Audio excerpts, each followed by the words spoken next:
নানামুখী হুমকি ধামকি আর হুঁশিয়ারির মধ্যে দমে না গিয়ে উল্টো আরো ফুঁসে উঠেছেন সরকারি চাকরিতে বিদ্যমান কোটা সংস্কার চেয়ে আন্দোলনরত শিক্ষার্থীরা। বাংলা ব্লকেড নামের আন্দোলনের মধ্যে পুরো ঢাকা অচল করে দিয়েছেন তারা। শুধু তাই নয়, আন্দোলন ছড়িয়ে পড়েছিল দেশের বিভিন্ন জায়গায়। এবার নতুন আলটিমেটাম দিয়েছেন আন্দোলনকারীরা। কোটা বৈষম্য নিরসন করে সংসদে আইন পাশের লক্ষ্যে জরুরি অধিবেশন আহ্বান ও ২৪ ঘন্টার মধ্যে মামলা প্রত্যাহারের দাবি জানিয়েছেন। এজন্য কর্মসূচিও ঘোষণা করা হয়েছে। কোটা বৈষম্য বিরোধীদের দাবি, হাইকোর্ট নয় সংসদ থেকে এই কোটা সংস্কারের বিল পাশ করতে হবে। এদিকে আওয়ামী লীগের সাধারণ সম্পাদক ওবায়দুল কাদের বলেছেন, শিক্ষার্থীদের আন্দোলনে অপশক্তি ভর করেছে। অন্যদিকে কোটা আন্দোলনে আইন শৃঙ্খলা ভঙ্গের কোনো কার্যক্রম বরদাস্ত করা হবে না বলে জানিয়েছেন ডিএমপি কমিশনার হাবিবুর রহমান। জানা যায়, কোটা সংস্কার আন্দোলনকারীরা এবার রাষ্ট্রপতি বরাবর স্মারকলিপি প্রদান করবেন। রোববার গণপদযাত্রা করবেন তারা, এরপর রাষ্ট্রপতি কার্যালয়ে গিয়ে স্মারকলিপি প্রদান করবেন। এই কর্মসূচিতে ঢাকা বিশ্ববিদ্যালয়, জগন্নাথ বিশ্ববিদ্যালয়, 7 কলেজ, শেরেবাংলা কলেজ সহ ঢাকার সব প্রতিষ্ঠান অংশগ্রহণ করবে বলে জানা গেছে।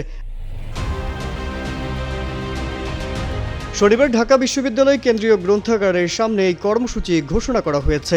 এ সময় আন্দোলনের অন্যতম সমন্বয়ক হাসনাত আবদুল্লাহ জানান, দেশের প্রতিটি জেলার আন্দোলনকারীরা নিজ নিজ জেলায় গণপদযাত্রা করে জেলা প্রশাসন কার্যালয়ে যাবেন। সেখানে গিয়ে প্রশাসকের মাধ্যমে মহামান্য রাষ্ট্রপতি বরাবর স্মারকলিপি প্রদান করবেন। আন্দোলনের আরেক সমন্বয়ক সার্জিজ আলম জানান, সংসদের জরুরি অধিবেশন ডেকে সকল গ্রেডে বৈষম্য দূর করে কোটা সংস্কার করলেই আমরা ক্লাসে ফিরে যেতে পারি। আমাদেরকে আর রাস্তায় থাকার প্রয়োজন হয় না।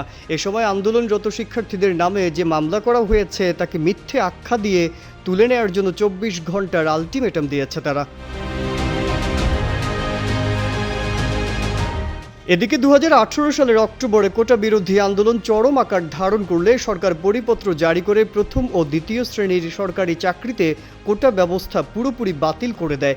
ওই পরিপত্র চ্যালেঞ্জ করে ২০২১ সালে রিট করেন মুক্তিযোদ্ধার সন্তান ও প্রজন্ম কমান্ড কাউন্সিলের সভাপতি ওয়াহিদুল ইসলাম সহ ৭ শিক্ষার্থী। এর পরিপ্রেক্ষিতে গেল ৫ জুন পরিপত্রটি বাতিল করে দেন হাইকোর্টের একটি বেঞ্চ।